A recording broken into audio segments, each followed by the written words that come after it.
Bismillahirrahmanirrahim. Assalamualaikum warahmatullahi wabarakatuh.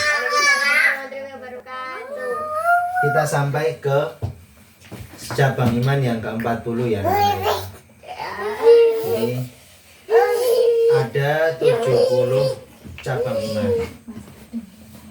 Yang kita bahas sekarang adalah yang ke-40, yaitu tentang haramnya pakaian, seragam, dan bejana serta apa saja, bejana itu wadah yang dimakruhkan dari benda-benda tersebut. Nah, kalau kita melakukannya, mengharamkan apa yang Allah haramkan, berarti kita itu juga termasuk menjaga keimanan kita kepada Allah. Di antaranya nih, hadis Rasulullah SAW dari Huzaifah radhiyallahu anhu, Rasulullah SAW bersabda, janganlah kalian menggunakan sutra, dibaj sutra kualitas terbaik, dan janganlah kalian minum dari wadah emas dan perak. Jangan pula makan dari bejana tersebut, karena bejana-bejana itu, wadah-wadah dari emas dan perak itu adalah untuk orang-orang kafir di dunia, sedangkan untuk kalian di akhirat.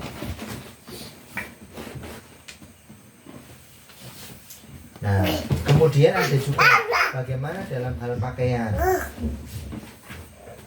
Al-Baihaqi dalam Syu'abul Iman, beliau mengatakan, diriwayatkan dari Abdullah bin Zahir bahwa dia mendengar Ali bin Abi Thalib berkata, Nabi Muhammad SAW mengambil sebuah sutra dan meletakkannya di tangan kanan, lalu mengambil sebuah emas dan meletakkannya di tangan kiri. Kemudian beliau bersabda, kedua benda ini diharamkan bagi umatku yang laki-laki. Jadi laki-laki tidak boleh menggunakan sutra dan tidak boleh menggunakan emas. Ayah pernah dengar ya, di Tibun Nabawi itu ada pengecualian, yaitu orang-orang yang gatal. Orang-orang yang berpenyakit gatal itu boleh menggunakan sutra. Ya, misalnya kayak alergi gitu ya, itu bisa digunakan sutra. Tapi untuk tujuan pengobatan, bukan ditujukan untuk dipakai sehari-hari. Nah, kemudian Rasulullah SAW bersabda tentang ini, tentang bagaimana cara kita berpakaian. Diriwayatkan dari Abu Al-A'la bin Abdurrahman, dia berkata, aku bertanya kepada Abu Sa'ad Al-Khudri tentang sarung. Maka dia menjawab, aku akan menjawabmu dengan apa yang aku ketahui dari Rasulullah SAW. Beliau bersabda, sarung seorang mukmin adalah sampai betis, tapi tidak ada dosa bila dia memakai antara betis dan sampai kedua mata kaki. Dan yang lebih rendah dari itu, berarti di bawah mata kaki, berarti neraka. Itu beliau ucapkan 3 kali, lalu beliau bersabda, di hari kiamat nanti Allah tidak akan melihat orang yang mengulurkan sarungnya dalam keadaan sombong. Pernah satu kali Abu Bakar Asy-Siddiq mendengar hadis ini, beliau mengatakan kepada Rasulullah, ya Rasulullah, aku sering kali sarungku itu jatuh ke bawah. Karena Abu Bakar dan Rasulullah SAW itu kan seorang yang jarang sekali makan, sering berpuasa. Jadi perutnya, pinggangnya itu kecil loh. Jadi sarungnya itu sering melorot gitu. Nah, kata Rasulullah, engkau melakukannya tidak karena sombong. Jadi poin di sini tuh menggunakan sarung di mata kaki dengan sombong. Cuma ada pendapat yang lebih berhati-hati. Kesombongan itu ada pada 2 hal. Pertama, yang menolak kebenaran. Yang kedua, itu meremehkan orang lain. Jadi apabila kita kemudian merasa bahwa diri kita lebih baik daripada orang lain, itu masuk pada kategori sombong. Yang kedua, kalau kita menolak kebenaran. Misalnya begini, kita mendengar ada orang yang mengatakan kepada kita, hei Imron, kalau pakai celana, pakai sarung, jangan di bawah mata kaki supaya lebih bersih. Pernah ya, Umar bin Khattab itu dalam keadaan sakaratul maut, setelah beliau ditusuk oleh seorang yang menusuk beliau ketika sujud. Nah, terus beliau dalam keadaan sakit itu, ya, beliau ada seorang yang menjenguk, lalu dia berkata, wahai ghulam, wahai pemuda, angkatlah sarungmu agar tidak di bawah mata kaki. Jadi ini pentingnya menjaga pakaian kita, terutama untuk laki-laki, agar tidak lebih tidak di bawah mata kaki. Kalau yang perempuan dikatakan di bawah mata kaki itu kalau misalnya dia melebihi sampai bajunya itu atau pakaiannya itu menyapu kira-kira 1 lengan dari bawah mata kaki, itu nggak boleh. Tapi kalau laki-laki di bawahnya itu nggak boleh. Yang boleh itu antara betis sampai mata kaki, supaya lebih bersih, supaya lebih baik dan tidak sombong. Karena ada juga orang yang bajunya panjang gitu kan, sambil fashion tuh kayak gini, wah itu sombong. Sambil gini, itu sombong. Joget-joget, nah, itu sombong, nggak boleh. Oke. Ayah juga akan menarik sebenarnya. Kalimat ini tuh kan bicara tentang sarung ya. Aku cuma menarik. Kenapa Pak Dodi itu pakai sarung, nggak pakai celana? Karena kalau pakai celana itu umumnya itu di bawah mata kaki. Tapi kalau pakai sarung itu umumnya tepat di atas mata kaki atau di atas mata kaki. Jadi kalau kita itu pengen misalnya datang di satu tempat yang tidak ada khilafiyah, tidak ada pendapat di sana, kita bagusnya pakai sarung. Kebayang nggak? Santri-santri itu nggak ada perbedaan pendapat soal di bawah mata kaki atau di atas mata kaki. Soal isbal itu nggak jadi masalah. Tapi kalau pakai celana itu jadi kelihatan bener isbalnya atau nggak isbalnya. Tapi kalau pakai sarung di tepat di bawah mata kaki itu nggak masalah. Kalaupun nanti sarungnya itu melorot seperti Abu Bakar As-Siddiq itu nggak apa-apa, karena itu tidak sengaja dan itu tidak karena sombong. Ngerti ya?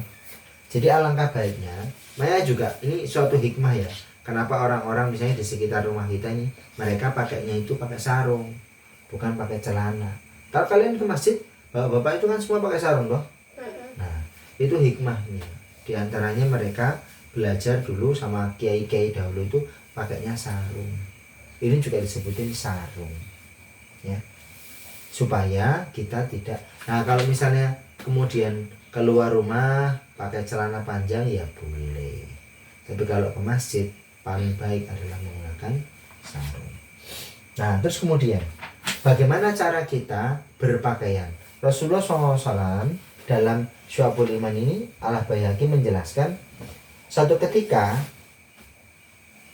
aku pernah menemui Rasulullah SAW. Ini hadis dari Abu Nawas, Abu Al-Ahwash, dari ayahnya. Dia berkata, aku menemui Rasulullah dan beliau melihatku memakai pakaian yang compang-camping. Lalu beliau berkata, apakah kamu punya uang? Punya uang? Ya, dari semua harta yang dikaruniakan Allah kepadaku. Hendaklah kamu memperlihatkan hasil nikmat Allah itu. Jadi kita diperintahkan oleh Rasulullah SAW untuk menampakkan hasil atau nikmat yang Allah berikan kepada kita. Nih ya, sesungguhnya Rasulullah SAW bersabda, Allah suka kalau Allah memberi nikmat kepada seorang hamba dengan sebuah nikmat berupa harta dan lainnya, agar nikmat itu terlihat bekasnya pada diri si hamba. Dan terakhir, tentang makruhnya berpakaian kotor. Diriwayatkan dari Jabir bin Abdullah radhiyallahu anhu, dia berkata, Rasulullah SAW pernah berkunjung di rumah kami. Lalu beliau seorang laki-laki yang kepalanya di rumah kami. Lalu beliau melihat seorang laki-laki yang kepalanya acak-acakan, kayak Ali itu, si rambut acak-acakan, Ali Raib gitu. Maka beliau berkata, tidakkah orang ini mendapatkan sesuatu untuk merapikan rambutnya? Beliau juga melihat seorang yang pakaiannya kotor. Maka beliau berkata, tidakkah orang ini mencuci pakaiannya dulu?